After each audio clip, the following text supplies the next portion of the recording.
여러분 안녕하세요. 오늘 정말 중요한 이야기를 해드리려고 합니다. 실업급여를 받을 때 많은 분들이 모르고 지나치는 알아두면 돈 되는 정보 5가지를 공개할 예정인데요. 혹시 지금 실직을 앞두고 계시거나 이미 실업급여를 받고 계신 분이라면 끝까지 꼭 봐주세요. 오늘 영상 하나로 여러분이 몇십만 원에서 몇백만 원까지 더 받을 수 있는 방법을 알려드리겠습니다. 특히 마지막에 말씀드릴 연장급여 받는 핵심 비법은 정말 놓치면 안 되는 정보니까 지금 바로 좋아요 버튼 눌러주시고 시작해보겠습니다. 첫 번째, 신청 시점이 돈이다. 자, 첫 번째로 가장 많은 분들이 실수하시는 부분부터 말씀드릴게요. 바로 신청 시점입니다. 퇴사하고 나서 좀 쉬다가 신청해야지 하시는 분들 정말 많으신데요. 이거 엄청난 손해입니다. 왜냐하면 실업급여는 마지막 근무일 다음 날부터 딱 1년 안에만 받을 수 있거든요. 예를 들어서 작년 7월에 퇴사하신 분이 올해 8월에 신청하시면 아예 못 받습니다. 그것뿐만 아니라 신청을 늦게 하시면 할수록 받을 수 있는 기간이 줄어들어요. 그런데 여기서 첫 번째 꿀팁이 나옵니다. 퇴사하기 전에 미리 회사에 고용보험, 피보험 자격 상실 신고서와 이직 확인서 제출을 요청해 두세요. 회사에서는 원칙적으로 다음 달 15일까지 제출하면 되는데 근로자가 미리 요청하면 지체 없이 제출해줘야 합니다. 이 서류들이 빨리 처리되면 여러분이 실업급여 신청도 훨씬 빨리 할 수 있어요. 시간이 곧 돈이니까요. 두 번째, 나이와 가입기간에 따른 지급일수 최대화. 자, 두 번째는 많은 분들이 놓치고 있는 지급일수 최대화 전략입니다. 실업급여는 고용보험 가입기간과 나이에 따라서 받을 수 있는 날짜가 완전히 달라져요. 똑같이 실업급여를 받아도 어떤 분은 120일, 어떤 분은 270일까지 받을 수 있습니다. 예를 들어 49세에 퇴사하신 분과 50세에 퇴사하신 분의 차이를 보세요.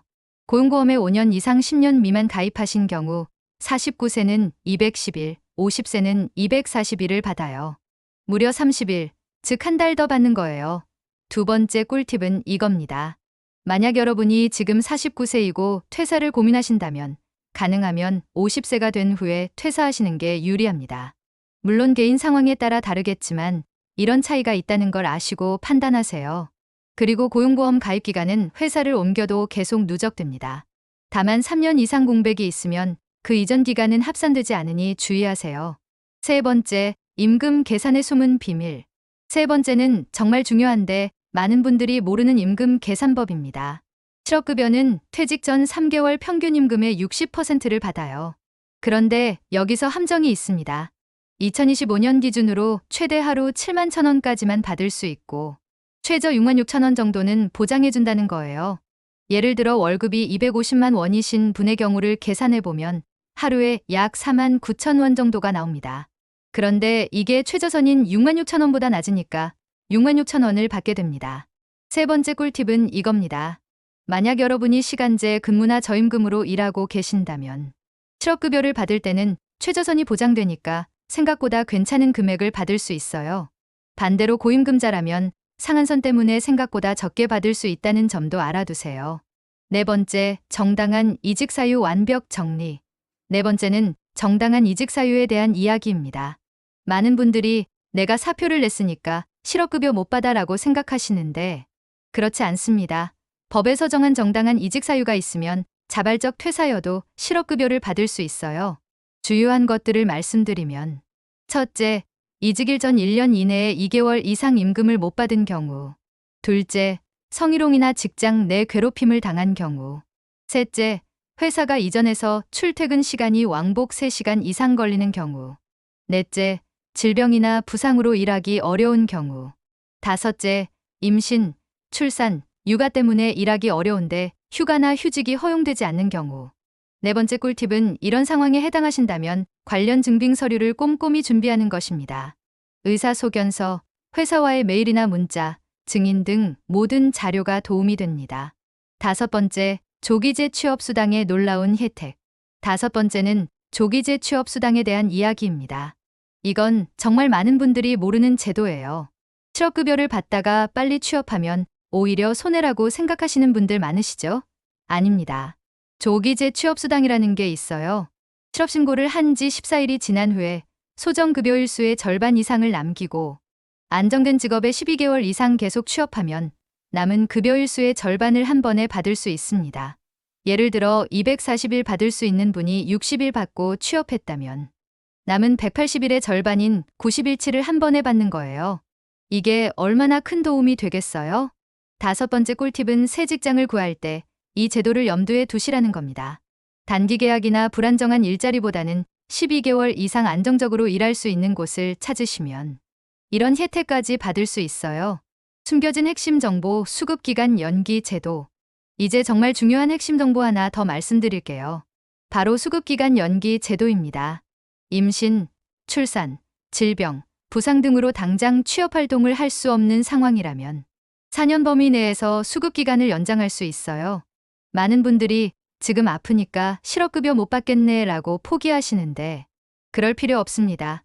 고용복지센터에 수급기간 연기 신고서를 제출하시면 나중에 건강해졌을 때 실업급여를 받을 수 있어요. 마지막 핵심 비법 개별 연장급여 받는 방법. 마지막으로 정말 중요한 내용을 공개합니다. 바로 개별 연장급여예요.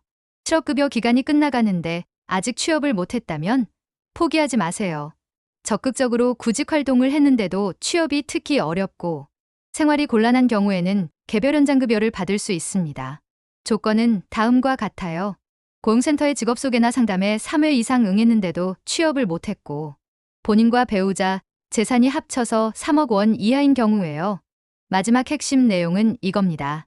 수급기간이 끝나기 최소 2개월 전부터 담당자와 상의하세요. 갑자기 기간이 끝나고 나서 신청하면 안 됩니다. 미리미리 준비해야 해요. 실업인정 받을 때 주의사항. 실업급여를 받는 동안에는 1에서 4주마다 실업인정을 받아야 해요. 이때 정말 중요한 주의사항들을 말씀드릴게요. 첫째, 단 하루라도 일을 했으면 반드시 신고해야 합니다. 임금을 못 받았어도 얼마나 적은 금액이어도 상관없이 신고해야 해요. 이걸 숨기면 부정수급으로 큰 불이익을 받습니다. 둘째, 허위나 형식적인 구직 활동은 절대 하지 마세요.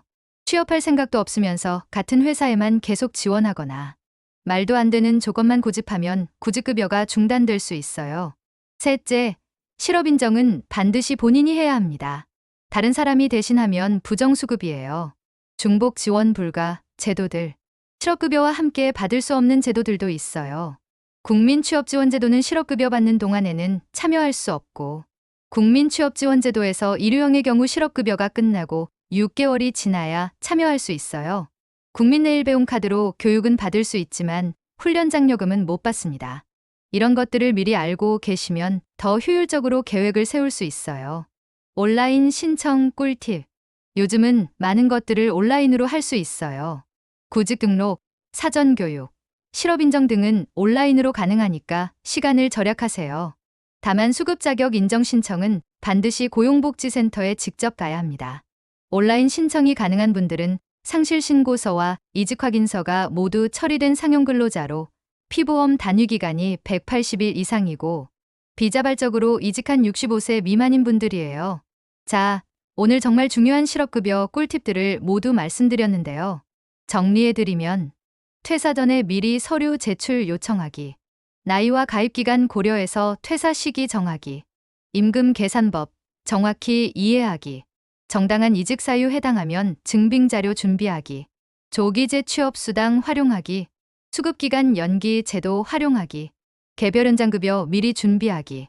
이 중에서도 가장 중요한 핵심 비법은 바로 개별 연장급여입니다. 수급기간이 끝나기 2개월 전부터 미리 담당자와 상담받으시면 추가로 급여를 받을 수 있는 기회가 있어요. 실업급여는 단순히 돈을 받는 게 아니라 새로운 시작을 위한 발판이어야 합니다. 오늘 말씀드린 내용들을 잘 활용하셔서 경제적으로도 안정되고 더 좋은 일자리도 찾으시길 바라겠습니다. 혹시 더 궁금한 점이 있으시면 댓글로 남겨주세요. 그리고 영상이 도움이 되셨다면 좋아요와 구독 버튼도 꼭 눌러주시고 주변에 도움이 필요한 분들께도 공유해주세요. 다음 영상에서도 생활에 꿀이 되는 정보로 다시 돌아올게요. 기대해주시고 오늘도 함께 해주셔서 감사합니다.